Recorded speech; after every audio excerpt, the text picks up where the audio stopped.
વિદ્યાર્થીની બહેનો, ગઈકાલે આપણે કેટલીક ચર્ચા ગ્રાહકની સમતુલા વિશે કરી અને ગ્રાહકની સમતુલાની ચર્ચામાં સૌથી વધારે મહત્ત્વની બાબત હતી એવી બે બાબતોનો આપણે અભ્યાસ કર્યો. એક બાબત હતી તટસ્થ રેખા અને બીજી બાબત હતી તક રેખા. તક રેખા અને તટસ્થ રેખા એકબીજાને જ્યાં છેદે છે ત્યાં સમતુલા પ્રાપ્ત થાય છે એવો આપણે અભ્યાસ કર્યો હતો. અને એ ગ્રાહકની સમતુલામાં સૌથી વધારે મહત્ત્વની બાબત એ હતી કે એ તટસ્થ રેખા એના ઉદ્ગમ બિંદુએથી બહિર્ગોળ હોવી જોઈએ, એટલે કે સીમાંત અવેજીનો દર ઘટતો હોવો જોઈએ. આવી ચર્ચા આપણે ગ્રાહકની સમતુલામાં કરી હતી. અલબત્ત ગ્રાહકની સમતુલાનો જે આખો અભ્યાસ છે એ ખૂબ મહત્ત્વનો બને છે. ક્યારેક ક્યારેક એ પૂછાતો હોય છે પરીક્ષામાં, એનો અભ્યાસ કરવો જરૂરી છે. બીજું કે એની સાથે જે સમગ્ર તટસ્થ રેખા વિશ્લેષણમાં બે બાબત સમાયેલી છે એ બંને બાબતનો એની અંદર ઉલ્લેખ થઈ જાય છે. એટલે કે તટસ્થ રેખાની વાતનો પણ ઉલ્લેખ થઈ જાય છે, તક રેખાની વાતનો પણ ઉલ્લેખ થઈ જાય છે. એટલે એ જરૂરી છે અને એ જરૂરી છે એટલા માટે આપણે ગ્રાહકની સમતુલા વિશે ખૂબ ઊંડાણપૂર્વક ચર્ચા કરી અને એને સમજવા માટેની કોશિશ કરી. આજે આપણા અભ્યાસનો મુદ્દો છે એ ગ્રાહકના અધિક સંતોષના ખ્યાલનો છે. માર્શલે પણ ગ્રાહકના અધિક સંતોષનો ખ્યાલ આપ્યો છે, પણ એની ઘણી બધી મર્યાદાઓ હોવાને કારણે દૃષ્ટિકોણ વિશ્લેષણની જેમ જ તટસ્થ રેખા વિશ્લેષણમાં જે.આર. હિક્સે ફરીથી આ ગ્રાહકના અધિક સંતોષના ખ્યાલને સમજાવવાનો પ્રયત્ન કર્યો છે, વધારે અર્થપૂર્ણ બનાવવાનો પ્રયત્ન કર્યો છે. માર્શલ પણ ગ્રાહકના અધિક સંતોષની વાત કરે છે અને એમાં એવું પણ કહેવામાં આવ્યું છે કે કોઈ પણ ચીજવસ્તુની કિંમત આપેલી હોય અને છતાં ગ્રાહક એ ચીજવસ્તુની કિંમત કરતાં વધારે કિંમત આપવા માટે તૈયાર થાય તો એનો અર્થ એવો કરવામાં આવ્યો છે કે અહીંયા એ ચીજવસ્તુમાંથી ગ્રાહકને અધિક સંતોષ પ્રાપ્ત થાય છે. એટલે એને સૂત્ર સ્વરૂપે મૂકવામાં આવે છે કે ગ્રાહકને પ્રાપ્ત થતો અધિક સંતોષ બરાબર ગ્રાહકને એ માટે ચૂકવવી પડતી કિંમત માઇનસ જે તે ચીજવસ્તુની વાસ્તવિક કિંમત.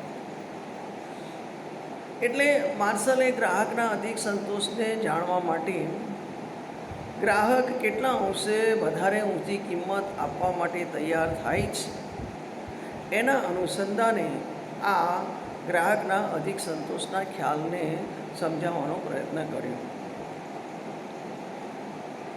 આ માર્શલના ગ્રાહકના અધિક સંતોષના ખ્યાલમાં પણ કેટલીક બાબતો મર્યાદાવાળી હોવાથી જે.આર. હિક્સે આ જ ખ્યાલને વધારે અર્થપૂર્ણ બનાવવા માટે તટસ્થ રેખા વિશ્લેષણમાં ગ્રાહકના અધિક સંતોષના ખ્યાલને સમજાવવાનો પ્રયત્ન કર્યો છે. સામાન્ય રીતે કોઈપણ ગ્રાહક એ ચીજવસ્તુની એની વાસ્તવિક કિંમત કરતાં વધારે કિંમત આપવા માટે તૈયાર થાય અને એ જેટલા અંશે વધારે કિંમત આપવા માટે તૈયાર થાય છે તેટલા અંશે એ ગ્રાહકનો વધારે અધિક સંતોષ છે એમ દર્શાવવા માટેનો પ્રયત્ન કર્યો છે. ક્યારેક વ્યક્તિના જીવનમાં કઈ ચીજવસ્તુની કેટલી અગત્યતા છે, ક્યારે કઈ ચીજવસ્તુની કેટલી જરૂરિયાત છે અને એ જરૂરિયાત સિવાય ચલાવી શકે તેમ નથી, એવી પરિસ્થિતિનું સર્જન થાય ત્યારે કદાચ ગ્રાહક એની વધારે કિંમત ચૂકવવા માટે તૈયાર થાય. અલબત્ત એને એ વધારે કિંમત ચૂકવ્યા પછી પણ એના સંતોષમાં કોઈ ઘટાડો થતો નથી, એના સંતોષમાં તો વધારો જ થાય છે. કારણ કે એને એના જીવનમાં એ ચીજવસ્તુની અગત્યતા હોય છે, મહત્ત્વ હોય છે અને કદાચ એ સમયે એ વધારે કિંમત ચૂકવવા માટે તૈયાર થતો હોય છે. જે.આર. હિક્સે આ જ બાબતને સમજાવવા માટેની કોશિશ કરી છે કે જે દૃષ્ટિકોણ વિશ્લેષણની મર્યાદાઓ હતી એ બધી જ મર્યાદાઓ એ માર્શલ એ ગ્રાહકના અધિક સંતોષના ખ્યાલમાં પણ લાગુ પડે છે અને તેથી એણે દૃષ્ટિકોણ વિશ્લેષણની મર્યાદાઓને દૂર કરીને તટસ્થ રેખા વિશ્લેષણ દ્વારા ગ્રાહકના અધિક સંતોષને સમજાવ્યો છે. એમાં સૌથી વધારે મહત્ત્વની બાબત જે છે તટસ્થ રેખા વિશ્લેષણની સાથે સાથે કે અહીંયા આપણે જે આગળ અભ્યાસ કર્યો એને નજર સમક્ષ રાખવાનું તો છે જ. એને એ નજર સમક્ષ એટલા માટે રાખવાનું છે કે અહીંયા પણ ગ્રાહકના અધિક સંતોષમાં ગ્રાહકની આવક નિશ્ચિત છે એવું ધારી લેવામાં આવ્યું છે. તકરેખા દોરવામાં આવી છે. એ તકરેખા પણ દર્શાવે છે કે અહીંયા આપેલી ચીજવસ્તુની કિંમત અને ગ્રાહકની આવક એ બંને એ ખરીદીની શક્યતા દર્શાવે છે. ગ્રાહક કેટલે અંશે ખરીદી કરી શકશે એ દર્શાવવા માટે તકરેખા મૂકવામાં આવી છે.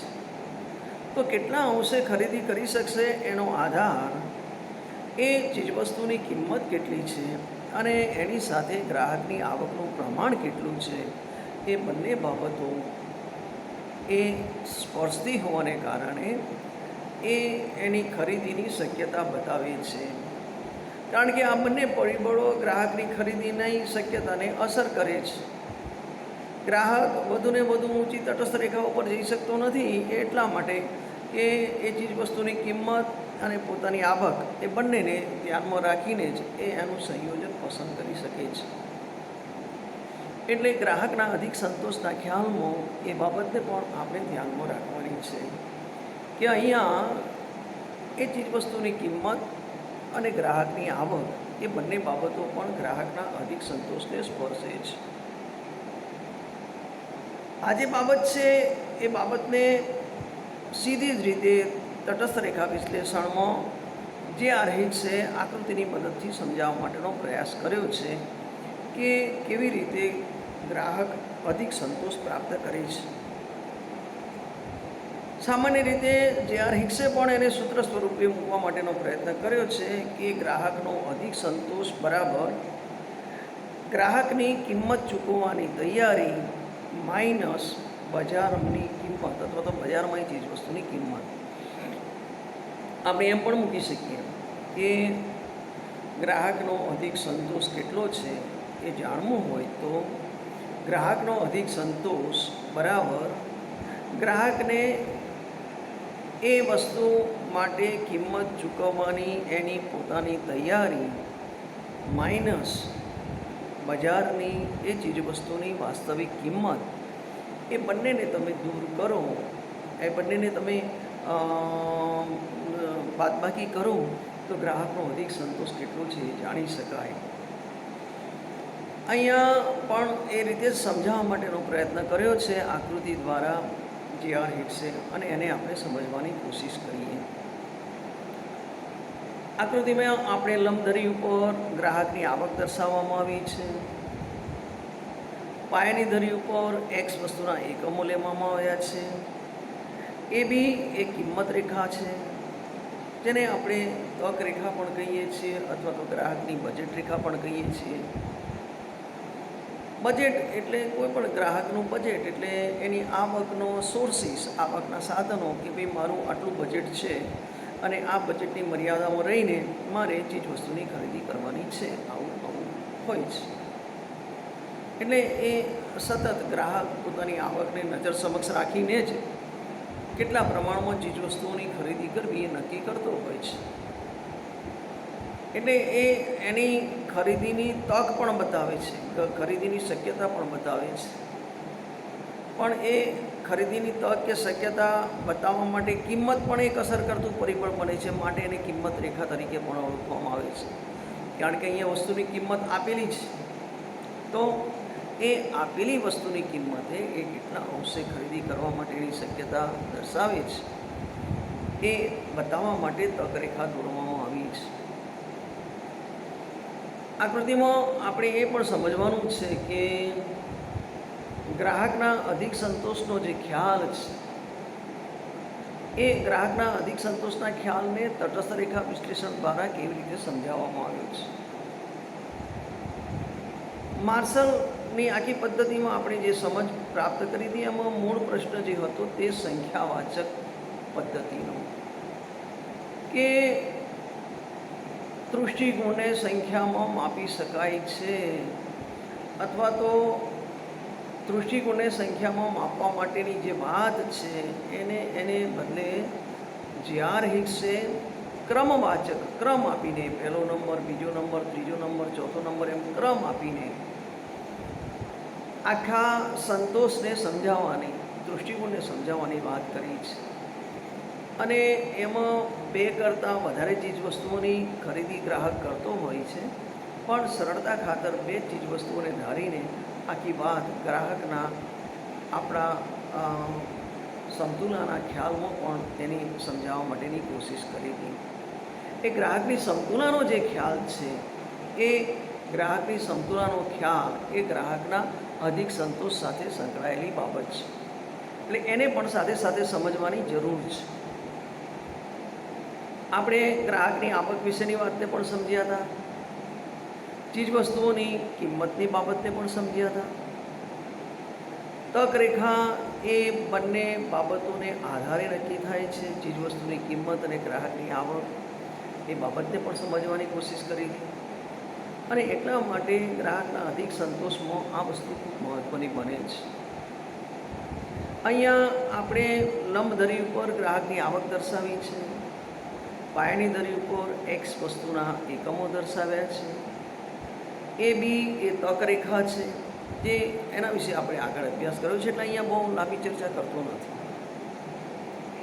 એને સમજવાની કોશિશ કરજો કે તક રેખા કેવી રીતે પ્રાપ્ત કરવામાં આવી છે, તક રેખા કેવી રીતે ઉદ્ભવી છે, તક રેખાને કેવી રીતે એનો અહીંયા સમાવેશ કરવામાં આવ્યો છે. તો એ તક રેખાનો અહીંયા સમાવેશ એ વસ્તુની કિંમત અને ગ્રાહકની આવકને આધારે તક રેખાને અહીંયા સમાવવાનો પ્રયત્ન કર્યો છે. બીજી બાજુ અહીંયા તટસ્થ રેખા 1 અને તટસ્થ રેખા 2 એમ 2 તટસ્થ રેખાઓ દોરવામાં આવી છે. પહેલી તટસ્થ રેખા એ એની તક રેખાથી અંતરની બાજુએ થઈને બહિર્ગોળ બને છે. બીજી તટરેખા આપણે એવી રીતે દોરી છે કે જે તક રેખાને સ્પર્શે છે અને બહિર્ગોળ બને છે. એટલે IC1 અને IC2 એ 2 તટસ્થ રેખાઓ દોરવામાં આવી છે. અને એ બિંદુ તક રેખા ઉપર અને ક્યુ બિંદુ પણ તટસ્થ રેખા 1 ઉપર જ આવેલા છે. તમે અભ્યાસમાં આકૃતિમાં બરાબર સમજવાની કોશિશ કરશો તો એ બિંદુ અને ક્યુ બિંદુ બંને તટસ્થ રેખા 1 ઉપર જ આવેલા છે. અને એ બિંદુએ ગ્રાહક OA આવક અને વસ્તુનું એકમ 0 છે. અહીંયા આવક લંબધરી પર ગ્રાહકની આવક દર્શાવવામાં આવી છે અને એમાં તક રેખાના છેડા ઉપર એ બિંદુ લખેલું છે.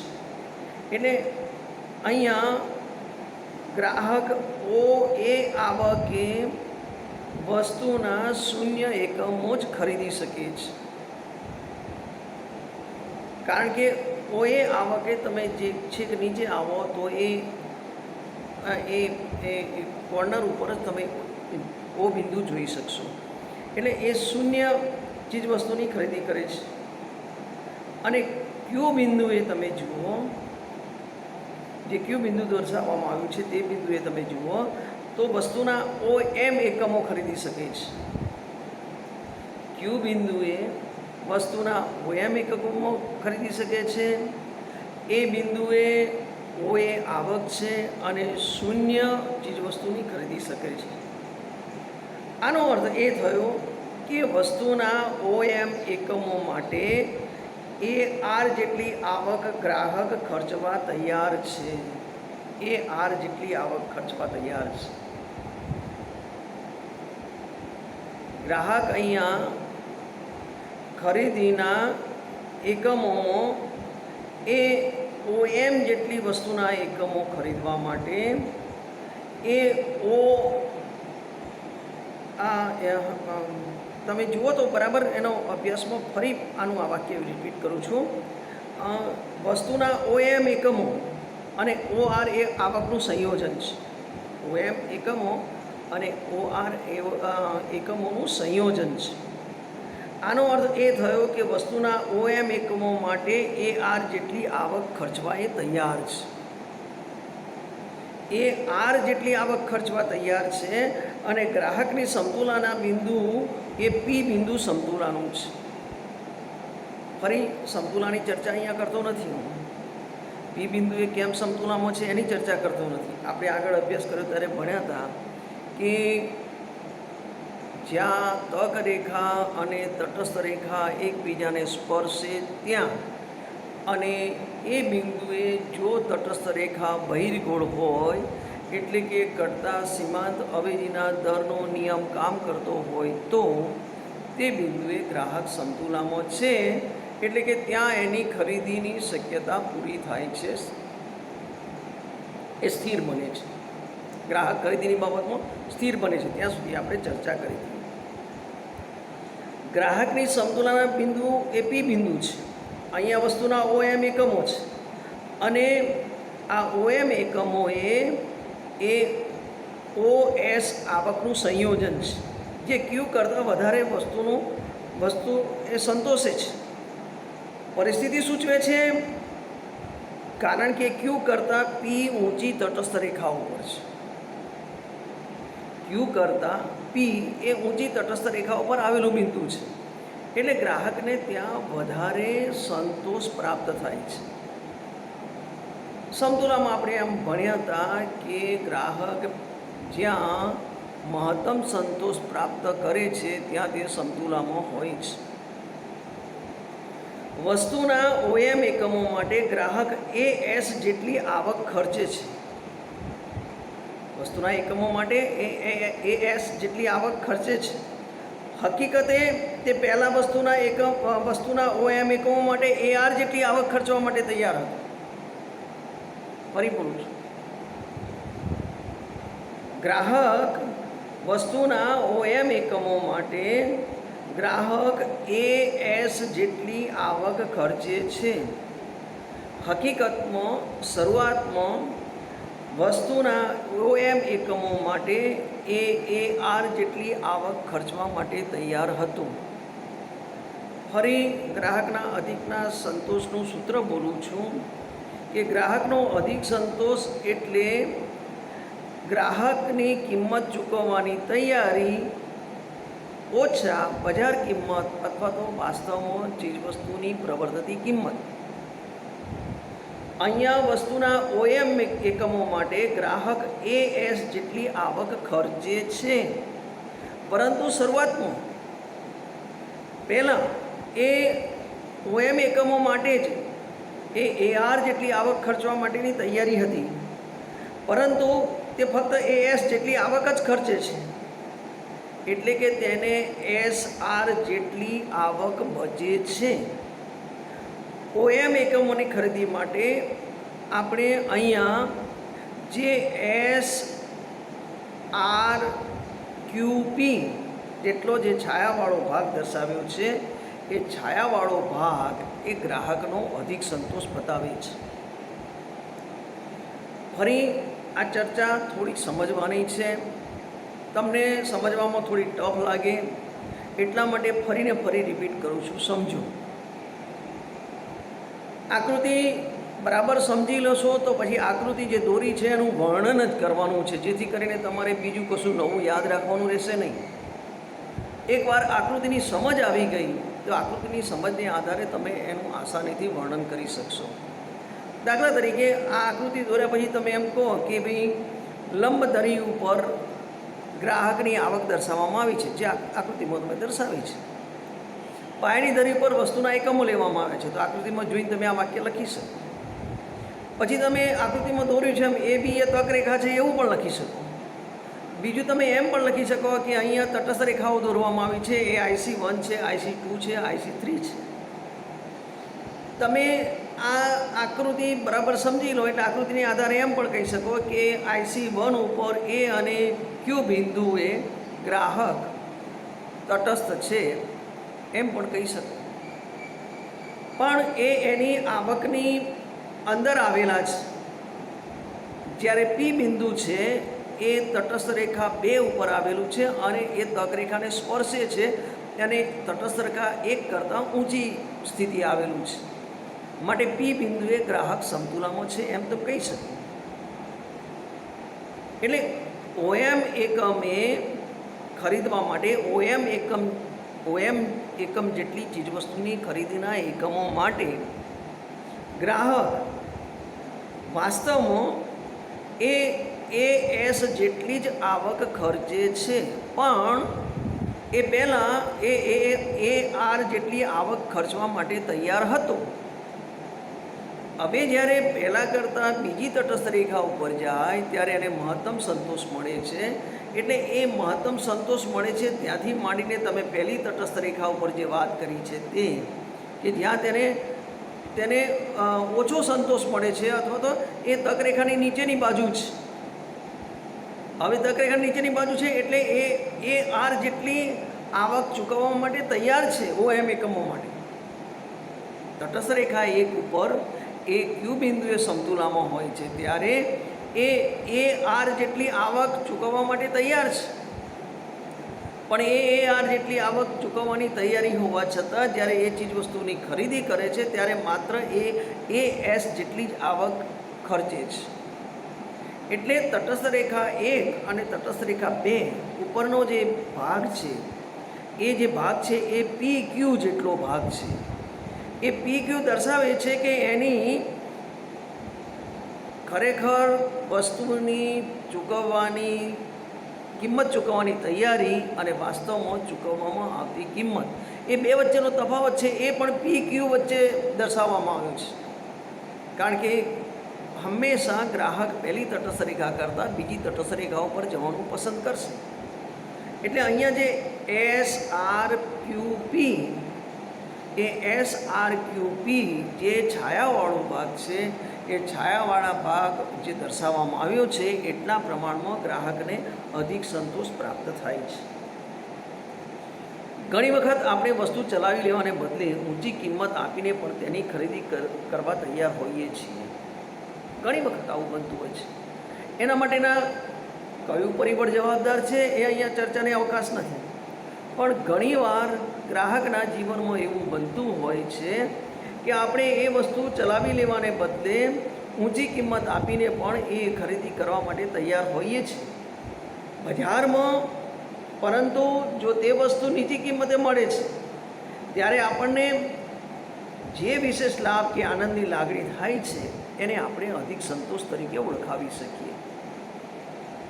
આ ઘણાના જીવનમાં બનતી ઘટના છે કે આપણે વસ્તુ ચલાવી લેવાને બદલે ઘણી વખત કિંમત ઊંચી આપીને પણ તેની ખરીદી કરતા હોઈએ છીએ. આ ઘટના બનવા પાછળ કયા પરિબળો જવાબદાર છે એને અહીંયા ચર્ચાને અવકાશ નથી, પણ બજારમાં આવી જે ચીજવસ્તુ છે એ ચીજવસ્તુ આપણને નીચી કિંમતે મળે છે અને આપણને નીચી કિંમતે મળતી હોવાને કારણે આપણને એનાથી વિશેષ લાભ થયો હોય એવું લાગે છે, વિશેષ આનંદ થાય છે. આ જેટલો લાભ કે આનંદ થાય એને આપણે અધિક સંતોષ તરીકે ઓળખાવી શકીએ. ઊંચી કિંમત આપીને પણ વસ્તુની ખરીદી કરવાની વાત છે, તૈયાર છે ગ્રાહક. વાસ્તવમાં બજારમાં એ આપણને નીચી કિંમતે મળે છે. આ એક બહુ સમજવાની વસ્તુ છે. વસ્તુ બજારમાં આપણને નીચી કિંમતે મળે છે, ગ્રાહક એની ઊંચી કિંમત ચૂકવવા તૈયાર છે અને તેથી આપણને થોડો વિશેષ લાભ થયો હોય એવું લાગે કે મારી તો ખરેખર આટલી કિંમત ચૂકવવાની તૈયારી હતી પણ આ વસ્તુ મને આટલી કિંમતમાં જ મળી. એટલે વ્યક્તિને એક પ્રકારનો આનંદ થાય છે, લાભ મળ્યો હોય એવું લાગે છે, જેને આપણે અધિક સંતોષ તરીકે સમજીએ છીએ. વાસ્તવમાં તટસ્થ રેખા વિશ્લેષણમાં પણ આ અધિક સંતોષના ખ્યાલની કેટલીક મર્યાદાઓ રહેલી છે, ટીકાઓ કરવામાં આવી છે. આમ છતાં વ્યવહારમાં એનો ઘણો ઉપયોગ છે. ખાસ કરીને મીઠું છે, દિવાસળી છે, દૂધ છે વગેરે રોજિંદી વપરાશની વસ્તુઓમાં તેનું મહત્ત્વ સવિશેષ છે. જીવન ધોરણની તુલના કરવામાં પણ આ ખ્યાલ ખૂબ ઉપયોગી છે અને સૌથી વધારે ઉપયોગી નાણાં પ્રધાનને કર નીતિ નક્કી કરવામાં પણ આ ખ્યાલ ખૂબ માર્ગદર્શક બની રહે છે કે નાણાં પ્રધાન વસ્તુઓના અધિક સંતોષ અંગેનો ખ્યાલ હોય તો વધારે આવક મેળવવા માટે એ વધારે અધિક સંતોષવાળી વસ્તુઓ ઉપર કર નાખીને એ વધારેમાં વધારે આવક પ્રાપ્ત કરી શકે, કારણ કે આવી વસ્તુઓની ગ્રાહક ઊંચી કિંમત ચૂકવવા માટે તૈયાર હોય છે. અને આમ અધિક સંતોષનો ખ્યાલ એ કલ્યાણલક્ષી અર્થશાસ્ત્રના સંદર્ભમાં ખૂબ મહત્ત્વનો બને છે. સામાન્ય રીતે અર્થતંત્રમાં નાણાં પ્રધાન આ ખ્યાલનો ખૂબ ઉપયોગ કરતા હોય છે અને નાણાં પ્રધાન કરનીતિ નક્કી કરવામાં, કરનીતિના ધોરણો નક્કી કરવામાં આ ખ્યાલ એમને ખૂબ માર્ગદર્શક બની છે. નાણાં પ્રધાનને ખબર હોય કે આટલી ચીજવસ્તુઓમાં ગ્રાહકને ઊંચી કિંમત ચૂકવવાની તૈયારી છે, અથવા તો એમને અધિક સંતોષના ખ્યાલની ખબર હોય તો એ આવક મેળવવા માટે વધારે અધિક સંતોષવાળી જે ચીજવસ્તુઓ છે એના ઉપર કર નાખે છે અને કર નાખીને એ સરકાર સારી એવી આવક મેળવી શકે છે, કેમ કે આવી ચીજવસ્તુઓ પર ગ્રાહક અધિક કિંમત ચૂકવવા માટે તૈયાર હોય છે.